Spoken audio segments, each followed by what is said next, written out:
lesson. Next lesson, diphthongs.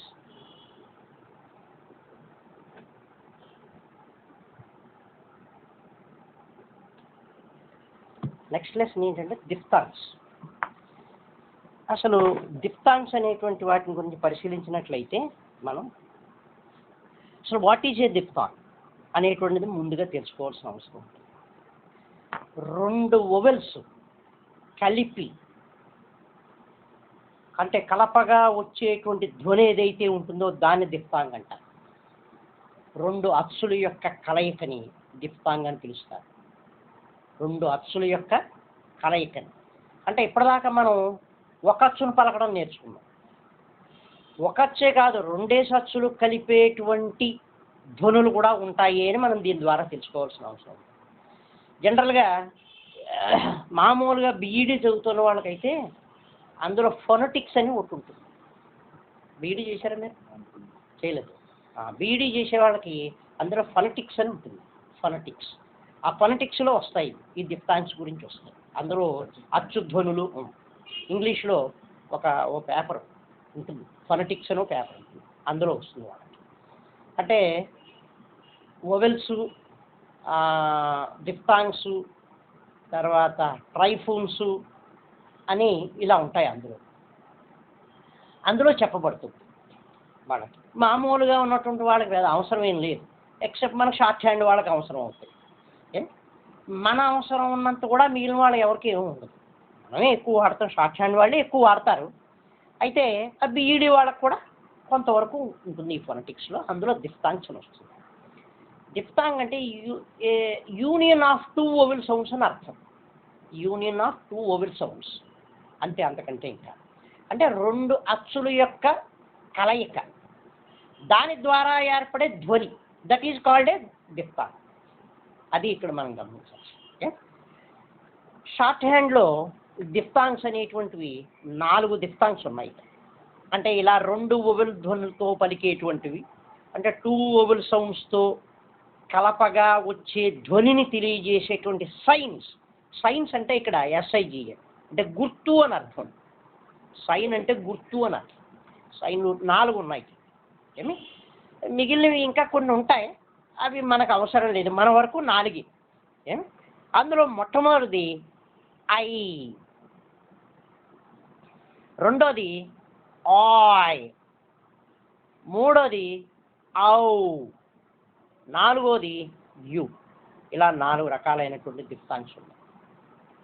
I, ఆయ్, ఔ, you అని 4 diphthongs మనకు చెప్పబడుతుంది. ఈ diphthongs-ని మనం షార్ట్ అంటే ఎలా రెండేసి వొవెల్స్ ఎలా ఉన్నాయి అని చూసినట్లయితే, ఐ అన్నప్పుడు ఆ ప్లస్ ఈ కలిస్తే ఐ, ఐ. ఔ ఆ ప్లస్ ఓ కలిస్తే ఔ. అలాగే ఆయ్ ఆ ప్లస్ ఈ కలిస్తే ఆయ్. యు ఆ ప్లస్ ఊ కలిస్తే యు అని పలుకుతాయి. ఈ రకంగా 4 diphthongs-ని మనకు చెప్పబడ్డాయి. షార్ట్ హ్యాండ్లో 4 diphthongs ఉన్నాయి. ఇందులో మొట్టమొదటిది వీటిని ఎలా రాయాలి, షార్ట్ హ్యాండ్లో ఎలా రాయాలి గుర్తు అని పరిశీలించినట్లయితే, ఐని ఇదిగో ఒక చిన్న గుర్తుని అలా, వి జస్ట్ వి ఎలా రాస్తామో అలా చిన్నది, దట్ ఈజ్ కాల్డ్ ఐ. అలాగే నెక్స్ట్ది ఆయ్, ఆయని ఇలా, అవుని ఇలా, దీన్ని బోర్లు ఇస్తే ఇలా, యూని ఇదిగో ఇలా, యూని బోర్లు ఇస్తే ఈ రకంగా 4 రాస్తాం. అంటే ఇందులో ఐ ఇలాగా, ఔ ఇలాగా, ఆయ్ ఇలాగా, యు ఇలాగా రాస్తాం. ఐ, ఔ, ఆయ్, యు, లేదా ఐ, ఆయ్, ఔ, యు, ఈ రకంగా 4 diphthongs. 4 diphthongs-ని రాసే విధానం ఎలాగా అంటే, ఐని ఇగో ఈ రకం చిన్న వి షేప్లో రాస్తాం. చిన్నది రాయాలి, వి అంటే వి కాదు, వి షేప్ అలా. దాన్ని బోర్లు ఇస్తే ఔ అవుతుంది. ఆయని ఇదిగో ఈ రకంగా రాస్తాం, యారో టైప్లో ఉంటుంది, యారో టైప్ షేప్లో. యూని దాన్ని తిరగేసి రాసినట్టుగా దాన్ని రాయబడి చిన్న చిన్నవి రాయాలి. ఇవన్నీ కూడా ఐ, ఔ, ఆ, యు అనేటువంటి చిన్న చిన్నవి. ఏమి లైటే, అన్ని లైటే, డార్కే ఉంటుంది. ఏమి ఈ రకంగా రాయాల్సి ఉంటుంది. సరే, వీటికి ప్లేసులు కూడా నిర్ధారించడం జరిగింది. ఏమి అంటే ఐని ఎక్కడ రాయాలి, అవును ఎక్కడ రాయాలి, ఆయన ఎక్కడ రాయాలి, యు ఎక్కడ రాయాలి అని మనం పరిశీలించినట్లయితే ఇందులో ఐని ఆయనను ఫస్ట్ ప్లేస్లో రాయాలి. అవి first place diphthongs. First place diphthongs. అయి ఆయి అనేటువంటి ఫస్ట్ ప్లేస్ డిఫ్థాంగ్స్. అవ్వు యు అనేటువంటివి third place diphthongs. Third place diphthongs అంటే వొవెల్స్ అనేటప్పటికి ఇవి కూడా అచ్చులే, రెండు కలిపిన అచ్చులు. ఇదివరకు దాకా మనం సింగిల్ అచ్చునే నేర్చుకున్నాం. ఇప్పుడు రెండు అచ్చుల కలయిక, రెండు అచ్చుల యొక్క కలయిక సూచింపబడేటువంటి ధ్వనులు అన్నమాట. అదే అక్కడ గమనించాలి. రెండు అచ్చుల యొక్క కలయిక, దాని ద్వారా ఏర్పడే ధ్వనులు, అది డిఫ్థాంగ్స్ అంటే. ఏమి అవి ఏమిటివి? ఐ, ఆయ్, ఔ, యు. ఇందులో ఐని ఆయని ఫస్ట్ ప్లేస్ డిఫ్థాంగ్స్ అంటారు. అంటే వాటికి ప్లేస్, అచ్చులు అనేటప్పటికి ప్లేసులు రావాలి ఆటోమేటిక్గా. ఇదివరకు మనం నేర్చుకున్నటువంటి అచ్చులకు ప్లేసులు ఇచ్చాం, first place, second place, third place అని. ఏది ఎక్కడ రాయాలి అనేది అక్కడ నిర్ణయించి చెప్పబడింది. అలాగే దీనికి కూడా చెప్పబడింది. ఫస్ట్ ప్లేస్ ఐ, ఆయ్ అనేటువంటిది ఫస్ట్ ప్లేస్ డిఫ్థాంగ్స్. ఔ, యు అనేవి third places. There is no second place diphthongs. రెండో ప్లేస్లో రాయబడే డిఫ్థాంగ్స్ లేవు. రెండో ప్లేస్లో డిఫ్థాంగ్స్ రాయబడేటువంటివి లేవు. Only first place and third place. ఐని ఆయని ఫస్ట్ ప్లేస్లో రాస్తాం, అవుని యుని థర్డ్ ప్లేస్లో రాస్తాం. అది అంతవరకు డిఫ్థాంగ్స్. అంటే వాట్ ఈజ్ ఏ డిఫ్థాంగ్ అనేది తెలుసుకున్నాం. ఆ డిఫ్థాంగ్స్ని ఎలా రాయాలనేటువంటి, ఆ డిఫ్థాంగ్స్ ఏమిటో తెలుసుకున్నాం, డిఫ్థాంగ్స్ని ఎలా రాయాలో తెలుసుకున్నాం, ఆ డిఫ్థాంగ్స్ ఏ ప్లేస్కి చెందినటువంటివి అనేది తెలుసుకున్నాం. ఇంకపోతే పదాల్లో ఎలా రాయాలి అనేటువంటి విషయాన్ని మనం తెలుసుకోవాల్సిన అవసరం. అంటే వర్డ్స్లో ఎలా ప్రతిక్షేపించాలి వీటిని అనేటువంటి మనం తీసుకోవాలి. అసలు ఇవి ఎక్కడ పలుకుతాయి, పలికినప్పుడు వాటిని ఎలా రాయాలి అనేటువంటిది కూడా మనం పరిశీలించాలి. ఫర్ ఎగ్జాంపుల్, టై అన్నప్పుడు టీ తర్వాత ఐ అని సౌండ్ వచ్చింది కదా. ఇది ఏ ప్లేస్ అనుకున్నాం? ఫస్ట్ ప్లేస్ అనుకున్నాం. అదిగో టీ రాసాం, టీ తర్వాత వచ్చింది కదా, టీ తర్వాత అదిగో టై. టీ తర్వాత ఐ అనే డిఫ్థాంగ్ పెట్టాం. Suppose time, consonants TM, same అవే రూల్స్ వర్తిస్తాయి. వొవెల్స్కి ఏ రూల్స్ అయితే మనం చెప్పామో దీనికి కూడా అవే రూల్స్. అయితే ఈ ధ్వనులు వచ్చినప్పుడు మాత్రం డిఫ్థాంగ్స్ అని పెడతాం, వొవెల్స్ వస్తే వొవెల్ ధ్వనే పెడతాం. ఇలా రెండు కలిపినటువంటివి వచ్చినట్లయితే వీటిని రాస్తాం. అంటే అయ్యి, ఆయి, అవ్వు, యు, నాలుగేగా. ఆ నాలుగింట్లో ఏ ధ్వని వినపడితే దాన్ని రాస్తాం. ఇందులో టైమ్ అన్నప్పుడు కాన్సనెంట్స్ టీఎం, టీ తర్వాత ఐ అనే ధ్వని వినపడింది, టీ తర్వాత వచ్చింది, అది ఫస్ట్ ప్లేస్లో రాయమన్నాం కాబట్టి ఫస్ట్ ప్లేస్లోనే రాసాం ఎం అని. టైత అలాగే బై, బి తర్వాత పలికింది, అదిగో బి తర్వాత రాశాం. అలాగే జాయ్, ఆయ్ అని వినపడింది, ఇగో జే రాశాం. ఇది కూడా అబౌదులైన రాయాలి, ఎందుకంటే ఫస్ట్ ప్లేస్ కాబట్టి. వర్డ్ అంతా కూడా జాయ్ అన్నప్పుడు. అలాగే ఆయిల్,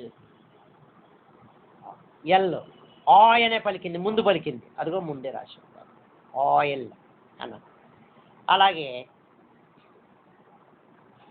బౌ, అవు అని పలికింది, ఇగో బి రాశాం, థర్డ్ ప్లేస్ అన్నాడు కాబట్టి త్రుదులేను, అదిగో అవు, బౌ. ఆ రకంగా రాయడం అనేది. అలాగే జూ, జూ, యు అని పలికింది, ఇగో డి తర్వాత యు తిప్పాడు. ఈ రకంగా ఏం ఐ అనేప్పుడు అబౌదులేనులో రాశాం, ఆయ్ అన్నప్పుడు అబౌదులేనులో రాశాం, అలాగే అవ్వు అన్నప్పుడు త్రుదులేని రాశాం, యు అన్నప్పుడు త్రుదులేని రాశాం. ఎందుకని ఈ రెండు థర్డ్ ప్లేస్వి, ఆ రెండు ఫస్ట్ ప్లేస్ కాదు. ఈ రకంగా మనం ప్రతిక్షేపించాం పదాల్లో మనం రాసేయడం. ఏం అయితే ఇక్కడ ఎల్కి ముందు, ఎల్ కానీ ఎమ్ కానీ ముందు, ఎల్ కానీ ఎమ్ కానీ ముందు, నెక్స్ట్ దగ్గర ఎల్ఎం దగ్గరికి వచ్చాను, నెక్స్ట్ జాయింట్ దిఫ్తాంగ్స్ అని మరొకటి ఉన్నాయి. జాయింట్ దిఫ్తాంగ్స్. జాయింట్ దిఫ్తాంగ్స్ అంటే కలిపి వ్రాయబడే దిఫ్తాంగ్స్ అని. జాయింట్ దిఫ్తాంగ్స్ కలిపి వ్రాయబడే దిఫ్తాంగ్స్. అవి ఏమిటి అని మనం పరిశీలించినట్లయితే, ఇప్పుడు మనం నేర్చుకున్నటువంటి 4 దిఫ్తాంగ్స్ని పదాలకి కలపగలిగితే, మనం రాసేటువంటి పదానికి ఈ దిఫ్తాంగ్స్ని కలపగలిగితే కలిపి కూడా వ్రాయవచ్చు. ఎలాగంటే ఎగ్జాంపుల్ చూస్తే మనకు బాగా తెలుస్తుంది. అవే దిఫ్తాంగ్స్. జాయింట్ అంటే కలిపి రాస్తాం, అంటే పదంతో పాటుగా కలిపి రాసేయచ్చు, విడిగా రాయక్కర్లేదు. పదంతో పాటుగా కలిపి రాసేయచ్చు. ఎలాగంటే ఎగ్జాంపుల్ చూస్తే ఈజీగా తెలుస్తుంది. ఐటెం అని రాసాం. యాక్చువల్గా ఇక్కడ ఏమిటి, టీఎం కాన్సెంట్. ఐ అనేది ముందు వచ్చింది, టీకి ముందు ఫస్ట్ ప్లేస్, అలా కదా. ఐటెం రాసాం. ఇక్కడ ఐ దీనికి కలపడానికి వీలుగా ఉంది కాబట్టి ఇదిగో ఐటెం ఇలా కలిపి రాసేయమంటున్నాడు. That is called joint diphthong. ITM అంటే ఇప్పుడు మనకి ఇక్కడ ఏమిటి, ప్రతి ఫ్రాక్షన్ ఆఫ్ సెకండ్ కూడా మనకు చాలా విలువైంది. షార్ట్ హ్యాండ్ వాళ్ళకి కాలం అనేటువంటిది చాలా ఇంపార్టెంట్. సెకండ్లో ఎన్నో వంతుదైనా మనకు అది ఇంపార్టెంట్. అంచేత అలా ఆ సమయం వేస్ట్ కాకుండా ఉండడానికి అనుగుణంగా మనకి షార్ట్ హ్యాండ్ని తయారు చేశారు. అంటే ఇప్పుడు ఐటెం అన్నప్పుడు టీఎం ఇలా రాసి ఐ ఇలా రాసే టైం కంటే ఇలా రాసే టైం మనకి సేవ్ అవుతుంది. అందుకోసం ఈ రకంగా రాసుకోమని. అలా అని దేనికి పడితే దానికి ప్రతిదాన్ని కలిపి రాయడానికి ప్రయత్నం చేయకూడదు. అది కలపడానికి సులభతరంగా ఉండాలి, అది వీలుగా ఉండాలి. అలా వీలుగా ఉన్నప్పుడే జాయింట్ దిఫ్తాంగ్స్ని జాయిన్ చేయాల్సి ఉంటుంది. అంతే తప్పించి బలవంతంగా చేయడం కానీ, అయితే అన్ఈక్వల్గా ఉండేటువంటి వాటిని కలపడం కానీ చేయకూడదు. అది దేనికి ఈజీగా ఉంటే దానికి మాత్రమే కలిపి రాస్తాం. ఇక్కడ ఐటెం అన్నప్పుడు ఈజీగా ఉంది, పెద్ద కష్టం ఏం లేదు దానికి, అందుకనే ఇలా రాసాం. ఐటెం. అలాగే ఐవి, ఇదిగో ఐవి కన్వీనియంట్గా ఉంది కాబట్టి రాసాం ఐటెం. నై, ఎన్ఐజిహెచ్, నై. సపోజ్ ఎన్ ఇలా రాసి ఇదిగో అలా ఇచ్చేయమంటున్నాడు. ఇక్కడ దాకా మీరు ఇచ్చింది రాక్కర్లేదు. నై ఎన్న తర్వాత ఐ అని పలుకుతోంది కదా, నై అలా కలిపి రాసేయమంటున్నాడు. ఇలాగే. అలాగే ఆయిల్, ఇదిగో ఎల్. ఆయి అనే దానికి కలిపి రాయడానికి వీలుగా ఉంది కాబట్టి కలిపి రాసేసాం. ఆయిల్. అలాగే జూ, డీకి యూ దిప్తాంగ్, అదిగో జూ. నౌ, ఎన్ ఔ దిప్తాంగ్, నౌ. అంటే బౌ, అదిగో ఔ దిప్తాంగ్. ఈ రకంగా ఇలా జాయింట్ దిఫ్తాంగ్స్ని కలిపి రాయగలిగినట్లయితే కలిపి రాసుకోవచ్చు. అది కన్వీనియంట్గా కనుక ఉన్నట్లయితే, ఈజీగా ఉన్నట్లయితే మనం దాన్ని కలిపి రాసుకునే ప్రయత్నం చేయవచ్చు. అయితే ఎల్, ఎం ఈ 2 అక్షరాల ముందు ఐ వచ్చినట్లయితే, ఐ దిఫ్తాంగం రాయాల్సి వచ్చినప్పుడు ఈ ఐని పూర్తిగా రాయక్కర్లేదట. దీన్ని ఎబ్రివేట్ చేయొచ్చు అంటున్నాడు. ఎబ్రివేట్ అంటే షార్ట్ ఫార్మ్ అని, చిన్న ఫార్మ్ అని. అంటే అయ్యే చిన్నది అసలు. మళ్ళీ దీనికి షార్ట్ ఫార్మ్ ఏమిటంటే, సపోజు అయామ్ వచ్చింది, అవునా, అయ్యి యామ్ ఇలా రాయాలి. దీనికి ఇదిగో అయామ్ అంటే ఓ మొక్క, ఇందులో ఓ మొక్క రాస్తే చాలు. ఐలో ఐ అనేటువంటి దాంట్లో ఈ మొక్క అక్కర్లేదు, ఇంకా అయామ్ అలా కలిపి రాసేస్తాం. ఐవి కాదులేండి, ఏంటి ఎల్ కదా అనుకున్నాం. ఐల్, ఇదిగో ఐ. ఈ రకంగా కలిపి రాయవచ్చు. అంటే ఎల్లు ఎమ్ము ముందు వచ్చేటువంటి ఐ దిప్తాంగ్ని పూర్తిగా రాయక్కర్లేదు, ముందున్నటువంటి చిన్న టిక్ మార్కుని రాసే సరిపోతుంది. పూర్తిగా రాయవలసినటువంటి పని అంటే అక్కడ ఎబ్రివేషన్ అనమాట. ఎబ్రివేటెడ్ అంటే అర్థం. ఎబ్రివేటెడ్ టైప్ అంటే ఏమైనా షార్ట్ ఫార్మ్ అని. ఎబ్రివేషన్ అంటే ఏమిటండి, టు యాంప్లిఫై ద ఎబ్రివేషన్ అంటాడు, పరీక్షల్లో అడుగుతూ ఉంటాడు. అని ఏవో చిన్న ఫారం ఇస్తాడు వాడు. ఎబ్రివేట్ ఫార్మ్ అంటే ఆ షార్ట్ ఫార్మ్ ఏదో ఇస్తాడు, దాన్ని ఎలాబరేట్ చేయమని అడుగుతూ ఉంటాడు, అంతే కదా. అలాగే ఇక్కడ ఎబ్రివేట్ అంటే ఐ దిఫ్తాంగ్ని దాన్ని ఇంకా హాఫ్ చేసి రాయడం. ఎప్పుడు ఎమ్ ఎల్లుల ముందు మాత్రమే కుదురుతుంది, అది మిగిలిన అన్ని చోట్ల ఏం కుదరదు. అది ఇక్కడ గమనించాల్సి. ఇలాగా జాయింట్ డిఫాంగ్స్ అనేటువంటివి ఈ రకంగా మనం రాస్తాం. ఏమి ఇంకా ఎగ్జాంపుల్ కనుక మనం పరిశీలించినట్లయితే వీటిల్లో ఇవి ఎక్కువ తర్ఫీదుగా రాసే కొద్దీ ఈ జాయింట్ డిఫాంగ్స్ అనేటువంటివి మనకి కనిపిస్తూ ఉంటాయి, ఈజీగా రాయగలుగుతూ ఉంటాం. కౌడ్ COWED అన్నప్పుడు కాన్సనెంట్స్ KD, అవు అనేది పలికింది కే తర్వాత, ఇదిగో కౌడ్. థర్డ్ ప్లేస్ అంటే ఇక్కడే రాస్తాం కదా. ఆ రూల్స్ ఏం మారవు, అవన్నీ యాజ్ ఇట్ ఈజ్. వొవెల్స్కి ఏ రూల్ అప్లై అవుతాయి వీటికి కూడా అవే రూల్స్ వర్తిస్తాయి. ఇదిగో కౌడ్, ఇది కలిపి రాయడానికి వీలుగా లేదు. అదే కవ్వు అని వచ్చింది ఫర్ ఎగ్జాంపుల్, అవు దిప్తాంగనాల కలిపి రాసేయచ్చు, అది కలుస్తుంది కాబట్టి. కౌడ్ కాబట్టి ఇక్కడ రాయలేకపోయింది. అలాగే మ్యూల్, MUL, ML, యు అనే దిప్తాంగ పలికింది, థర్డ్ ప్లేస్, అదిగో మ్యూల్. అలాగే డ్యూటీ, DUTY, DT, జూ.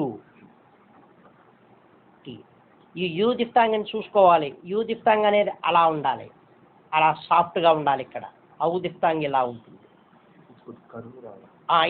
ఇదేమో ఇలా రౌండ్ షేప్లో ఉంటుంది, ఇది ఇలా ఉంటుంది. అలాగే ఐ ఇలా రాస్తాం, ఆయ్ అనేటువంటిది ఇలా రాస్తాం. అది మనం గమనించుకోవాల్సినటువంటి అవసరం. అలాగే టాయ్, టీ, ఆయ్ దిప్తాంగ, టీ తర్వాత ఆయ్ అని పలికింది, టాయ్ అని రాసాం దానికి. అలాగే IV కలిపి రాసేయచ్చు. ఐస్, అదిగో ఐస్ అన్నప్పుడు కూడా కలిపి రాసేయచ్చు, ఐ దిప్తాంగ అనేటువంటిది. నౌ అన్నప్పుడు అవు దిప్తాంగ కలిపి రాసేసాం, అంటే ఇక్కడ కలిపి రాయడానికి వీలుగా ఉంది కాబట్టి కలిపి రాసాం. ఇష్యూ, యు దిప్తాంగ అనేటువంటిది ఇక్కడ కలిపి రాయడానికి వీలుగా ఉంది కాబట్టి కలిపి రాసేసాం. ఇలా కలిపి రాసే వాటికి విడిగా రాస్తే తప్పు, అది కూడా మనం గమనించుకుంటూ ఉండాలి. వర్డ్స్ని ప్రాక్టీస్ చేసిన దాన్ని బట్టి ఇవన్నీ మనకు తెలుస్తుంటాం. ఐ దిప్తాంగ ఈ రకంగా రాస్తాం. అలాగే అయామ్, ఇందాక చెప్పాను, అయ్యామ్ అన్నప్పుడు ఎబ్రివేషన్ ML, విడిగా అదే రాస్తుంది. ఇప్పుడు మరి మనకి టైం సేవ్ అవట్లా. ఇప్పుడు ఇలా రాసి చివరి దాకా వచ్చి ఐ దిప్తాంగ పెట్టుకునే బదులు అక్కడితో ఇలా రాస్తే ఎన్ తర్వాత ఐ అన్న పలుకుతూ అలా సాగిపోతుంది కదా. ఇప్పుడు నెక్స్ట్ వర్డ్ రాయాలి, ఆటోమేటిక్గా ఇక్కడ రాసుకుంటూ వెళ్ళిపోతాం. ఇది ఇక్కడికి వచ్చి ఇలా కలిపి రాయడం వల్ల మనకు టైం ఎంతో సేవ్ అవుతుంది కదా. దానికోసమని కలిపి రాయడానికి వీలుగా ఉంది, అన్ఈజీగా లేదు, ఈజీగా ఉంది. వర్డ్ తర్వాతే పలుకుతోంది. ఇవన్నీ ఎన్నో రకాలైనటువంటి ఉపయోగాలు అక్కడ కనిపిస్తున్నాయి కాబట్టి ఆ రకంగా రాసుకోవడం అనేటువంటి జరుగుతుంది. అలాగే ఐడెల్, IDL, ఐ దిప్తాంగ కలిపి రాసేసాం, అక్కడ విడిగా రాయక్కర్లేక. అది ఇక్కడ పోతే నెక్స్ట్ మరొక ప్రిన్సిపల్ ఉంది ఇక్కడ. ఏమిటంటే యు అనే దిప్తాంగని ఇలా రాసాం, నేర్చుకున్నాం మనం ఇప్పటిదాకా. యు అనే దిప్తాంగ, దీన్ని ఇలాగే కాకుండా కొన్ని పదాల్లో రాసేటప్పుడు, అంటే జనరల్గా ఎల్ తర్వాత కానీ, ఎమ్ తర్వాత కానీ, ఎన్ తర్వాత కానీ వచ్చేటువంటి యూని ఇలాగే కాకుండా దీన్ని కూడా ఎబ్రివేటెడ్గా రాయవచ్చు. ఎలా అంటే యూని ఇలానే కాకుండా ఇలా సెమీ సర్కిల్ ద్వారా కూడా రాయవచ్చు. ఒక చిన్న సెమీ సర్కిల్ ద్వారా కూడా యు దిప్తాంగని రాయవచ్చు. ఈ యు అనేటువంటి దిప్తాంగని ఇలానే కాకుండా ఒక చిన్న సెమీ సర్కిల్ ద్వారా కూడా వ్రాయవచ్చు. ఎలాగంటే ఇవి సాధారణంగా MN L వీటికి వర్తిస్తూ ఉంటాయి.